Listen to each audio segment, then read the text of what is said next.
వనపర్తి జిల్లా కొత్తకోట మండలం గుంపుగట్టు దగ్గర గల రామన్పాడు పంప్ హౌస్ పక్కన గల కెనాల్లో గుర్తు తెలియని వ్యక్తులు వేసిన చేపల వలలో 8 అడుగుల పొడవు గల 11 కేజీల బరువు గల కొండచిలువ వలలో చిక్కుకొని ఇబ్బంది పడుతున్న కొండచిలువను చూసిన రమేష్ స్నేక్ సొసైటీ వ్యవస్థాపకులు చీర్ల కృష్ణసాగర్కి సమాచారం ఇవ్వగా వెంటనే రామన్పాడ పంప్ హౌస్ దగ్గరకు చేరుకుని వలలో చిక్కుకున్న కొండచిలువను బయటకు లాగి బిగ్గరగా చుట్టుకున్న తాగి వైర్లను బ్లేడ్ సహాయంతో కట్ చేసి సురక్షితంగా బంధించారు. అనంతరం కృష్ణసాగర్ మాట్లాడుతూ రసాయన మందులు పిచికారీ చేయడం వలన అడవి పందుల బెడద నుంచి పంటలను రక్షించుకోవచ్చని కృష్ణసాగర్ తెలిపారు.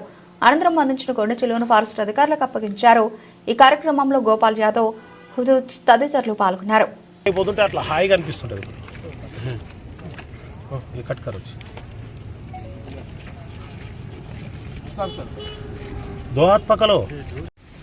నా పేరు రమేష్. ఇక్కడ గుంపుగట్ట క్రేసర్ కాడ కొండచిలువ కానొస్తే సాగర్ సార్కి ఫోన్ చేసి ఇన్ఫర్మేషన్ ఇచ్చిన వచ్చి కాపాడి. నా పేరు కృష్ణసాగర్ అండి. నేను ట్రాఫిక్లో పనిచేస్తూ ఉంటాను. మనకు గుంపుగట్టు దగ్గర ఉండేటువంటి రామన్పాడు వాటర్ లైన్ పక్కన ఒక కాలువలో కొండచిలువ వలలో చిక్కుందని చెప్పేసి స్థానికంగా ఉండేటువంటి రమేష్ సమాచారం మేరకు ఇక్కడికి రావడం జరిగింది. ఇక్కడ ఉండేటువంటి ఒక 8 అడుగుల కొండచిలువనైతే ఆ చేపల వలలో నుంచి సురక్షితంగా కాపాడడం జరిగింది. ఈ కాపాడినటువంటి కొండచిలువను ఫారెస్ట్ అధికారుల సూచన మేరకు అడవి ప్రాంతంలో వదిలేయడం జరుగుతుంది. థ్యాంక్ యూ అండి. ఎవరు కూడా పాములను చంపొద్దండి, వాటికి హామ్ చేయొద్దండి.